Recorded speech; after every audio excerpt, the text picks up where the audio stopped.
Oh, eto na, yung ilang mga signs na may problema ka na sa bato mo. Wala pang 5 minuto to, pakinggan mong maigi.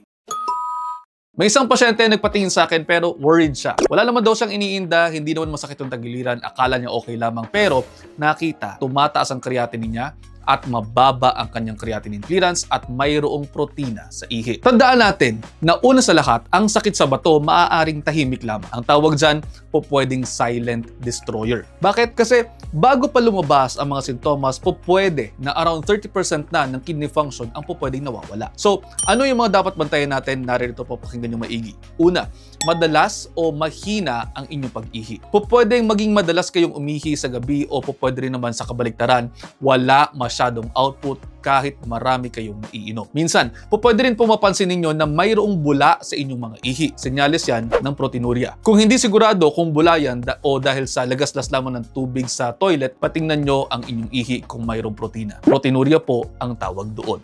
Protein, urea, proteinuria, protein sa ihi. Ibig sabihin, nagtatapon kayo ng protina. Pangalawang sign, kapag ka po namamanas yung paa, yung muka o yung kamay. Kapag po kasi hindi na naaayos ng kidney ang ating fluid balance sa katawan, naiipon ng tubig sa tissues at ang resulta niyan po pwedeng puffy eyes sa umaga, pati na rin manas yung mga paa bago kayo matulog. Pangatlong sign, laging pagod o parang wala sa huwisyo. Tandaan po natin na ang kidneys ay tumutulong sa paggawa ng hormone para sa red blood cells. Kapag ka bagsak ang inyong kidney function, pwede po buwababa ang inyong red blood cells kasi nga walang nagsisignal na gumawa nito. Kaya ang ending, parang parati kang pagod at kulang ka sa oxygen sa katawan. Pang-apat, nangangati ang inyong mga balat, pati na rin dry skin. Kapag kasi hindi na natatanggal ng kidneys ang mga waste products sa ating dugo, pwede pong maipon ito at ang magiging resulta nito, pangangati. Minsan, akala mo allergy lamang pero sa totoo, kidneys mo na pala ang kumakatok sa'yo at kumakalabit sa'yo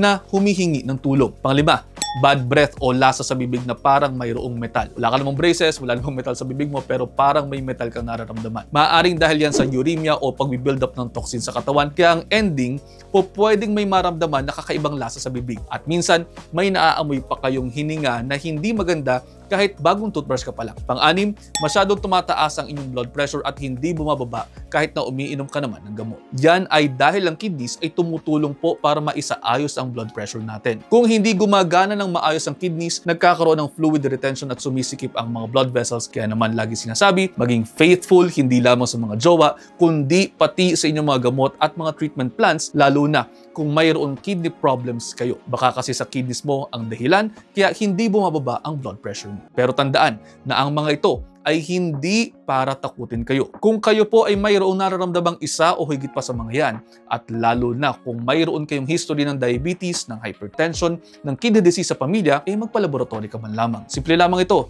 urinalysis, creatinine. Yang mga yan kahit yan lamang muna, pero mas maganda kung magpapa-full panel ka na para makita na rin natin kung kamusta ang iyong atay, kontrol sa asukal at sa taba. Bale dugo at ihi lamang po ang kukunin sa inyo. So paano? Sana may natutunan kayo, pakishare na rin sa mga kaibigan, baka sakaling mas marami pa tayo matulungan. See you ulit next episode. Ingat!